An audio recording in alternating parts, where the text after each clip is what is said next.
We are kicking off today with SmackDown as after months away from programming, the Wyatt Six made their return to the blue brand. The group returned during overtime during a tag team title match between the Street Profits and Fraxium, and this came after reports that some of the group's members were backstage. It was during an excellent tag title match that the lights went dark, and when they came back on, Dexter Lumis, Joe Gacy, Eric Rowan, and Uncle Howdy were standing in the ring. The group laid out a violent beatdown on everyone in sight, with Nikki Cross attacking Candice LeRae, who was at ringside, as were DIY and the Motor City Machine Guns. The faction stood tall to end the segment in what was an extra special return, as it fell on what would have been Bray Wyatt's 38th birthday. The theme music played and the fireflies were out in full effect, and the group posed in the ring not with a lantern, but with a birthday cake, a solemn reminder to the late wrestler. The group hadn't been seen on TV since December of last year, but recently rumblings of a return grew as a source in creative shared that the faction would return sooner than you think. Earlier this year, it was reported that Bo Dallas had been sidelined with an injury, and while he's been cleared for some time, the group hadn't been brought back until this week. While there had been speculation that the faction would return alongside Alexa Bliss, that was quickly quashed once Bliss returned without Uncle Howdy and his allies by her side. The group has also returned to Twitter with another cryptic post, which included Roman numerals for 5/23/1987, the date of Bray Wyatt's birth. There's also the letters CH3Q6, which is a chemical compound consisting of 6 atoms, but is a distorted prism shape that is not symmetrical.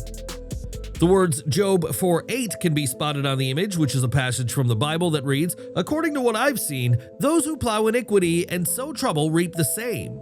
A series of letters and numbers are also on the image, which regular YouTube users will have noticed as the second half of a YouTube URL.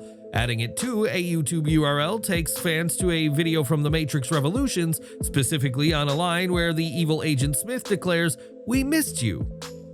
It remains to be seen what's next for the Wyatt Six, but the fact that they're finally back is a huge step in the right direction as a new era of darkness has come to SmackDown. Is this the beginning of something even bigger for the Wyatt Six on SmackDown, and what does their return mean for the roster? Let us know down in the comments section below.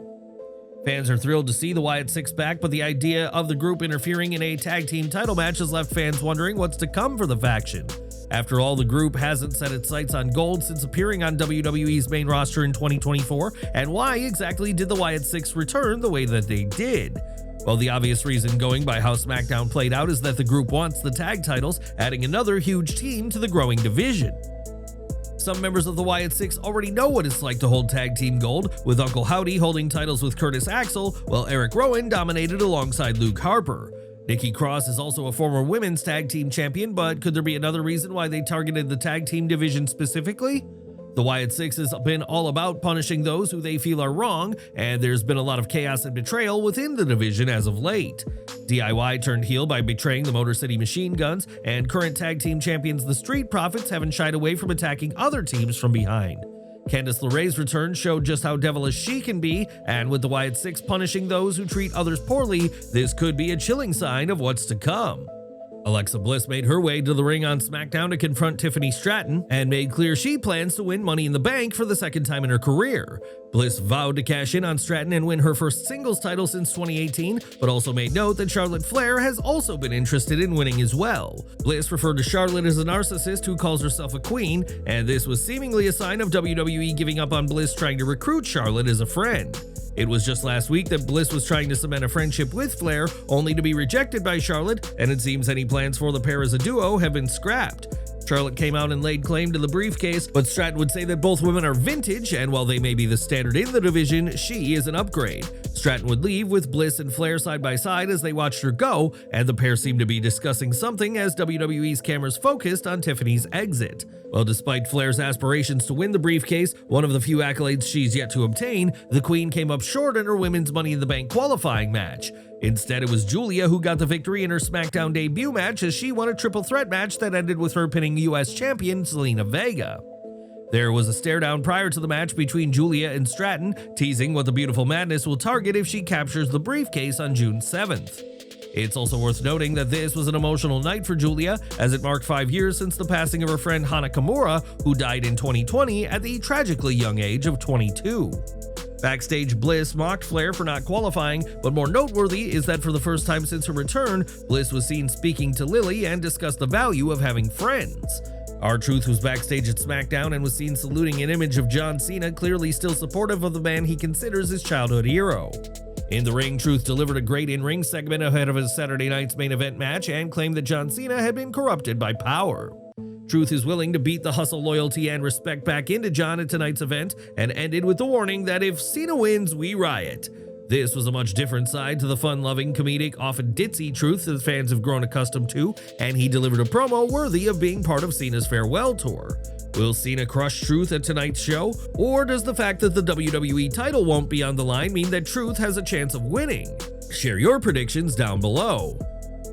Jacob Fatu and JC Mateo got the win over Jimmy Uso and Rey Fenix on SmackDown, and despite losing, this match showed that Fenix is an incredibly talented high flyer.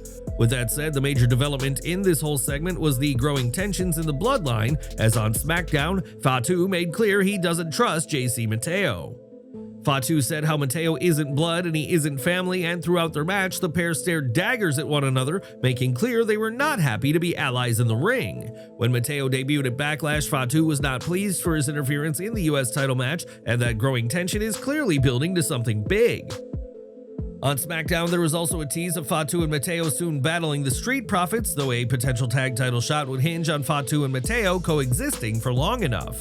But what do you think? Are you excited to see JC Mateo and Jacob Fatu at odds? And whose side should Solo Sikoa take in all of this? Let us know in the comment section. As previously reported, Alberto Del Rio is part of AAA, and there has been major questions about what role he'll play in the promotion once WWE's acquisition is finalized. Just 1 week before Worlds Collide, Del Rio will defend the AAA Mega Championship against El Hijo del Vikingo, and the result of that title match may already be a foregone conclusion. Fightful Select reports that WWE's influence over AAA booking may already be being felt, and one source said that that belt is almost surely coming off of him. There are major questions about whether WWE will use Del Rio on WWE programming given his past controversies, while WWE has no issue showing Vikingo, as fans saw at WrestleMania 41. If WWE wants the AAA Mega Championship to be represented on WWE programming, then Del Rio losing the gold will almost certainly have to happen and could come very soon. Is Del Rio destined to lose his upcoming title match with Vikingo? And do you ever think he'll be used on WWE programming? Sound off in the comments.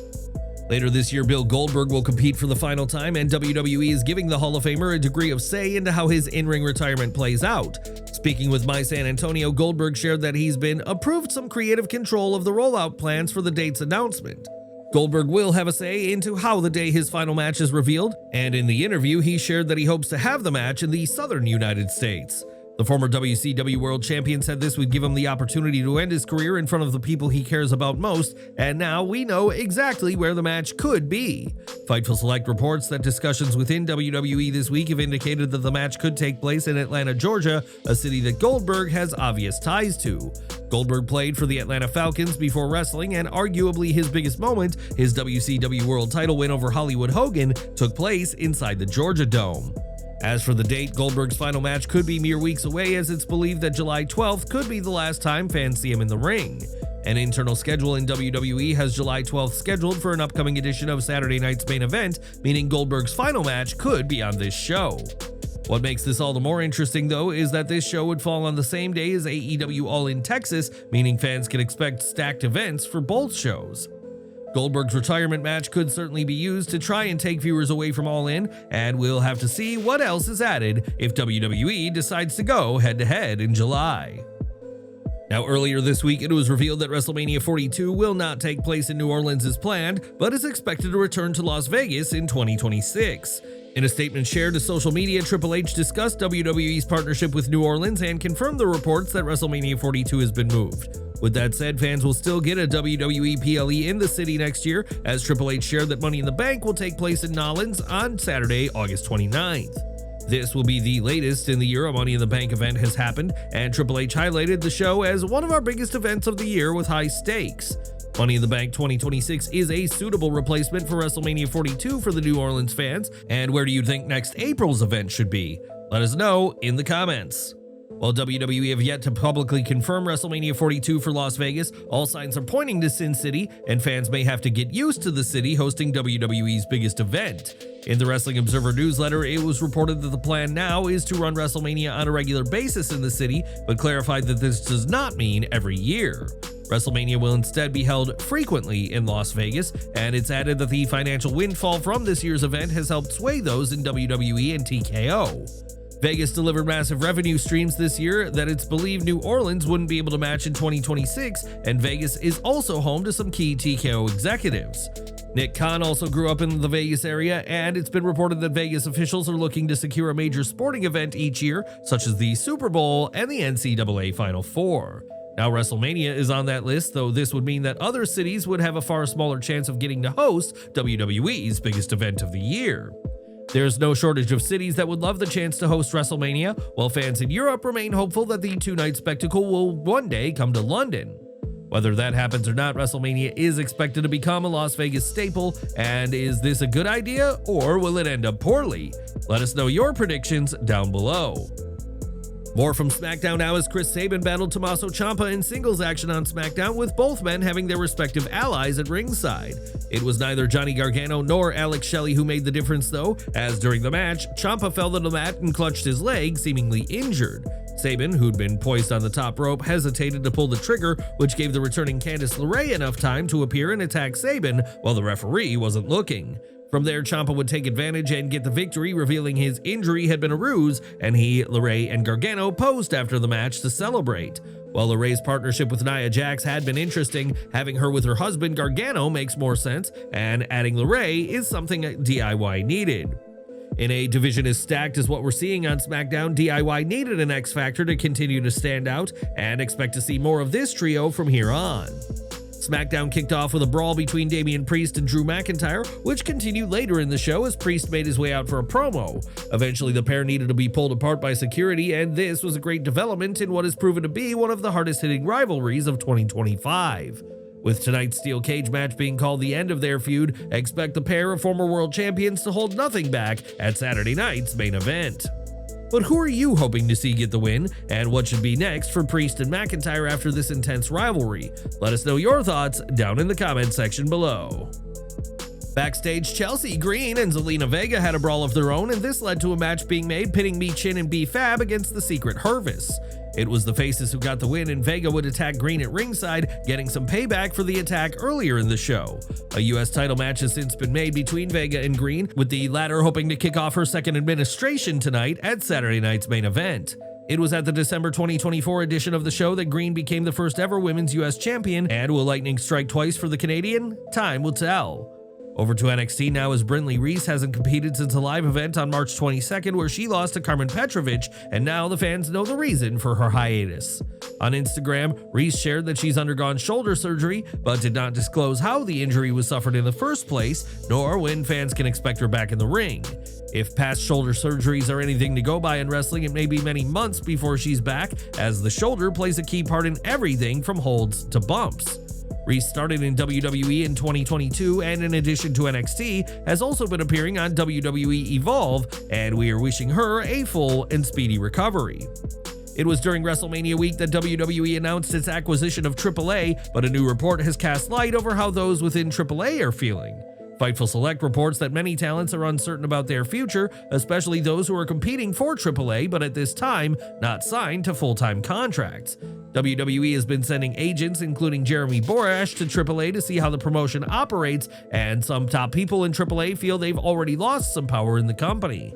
If all goes as planned, WWE's acquisition will be finalized later this year, but for now, there's a lot of confusion and concern among those in the Lucha Libre promotion.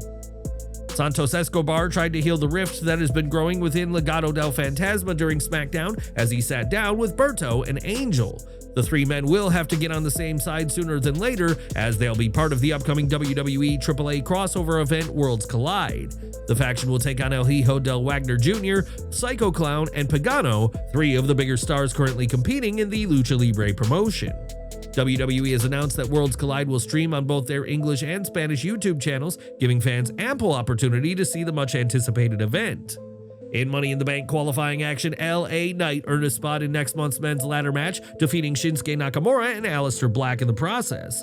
While it'll be disappointing to some to see Black come up short so soon after his WWE return, it's worth highlighting that he was not pinned in this triple threat.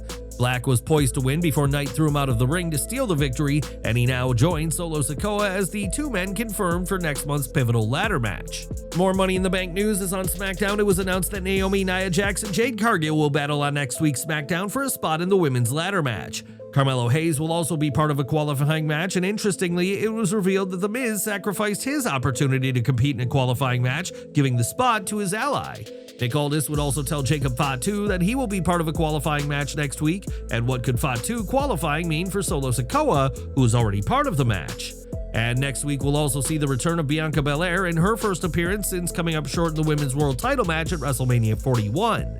And that was this week's SmackDown, and what did you make of the show? Was it a fitting build to Saturday night's main event? Did the Wyatt 6 return deliver? Let us know down below.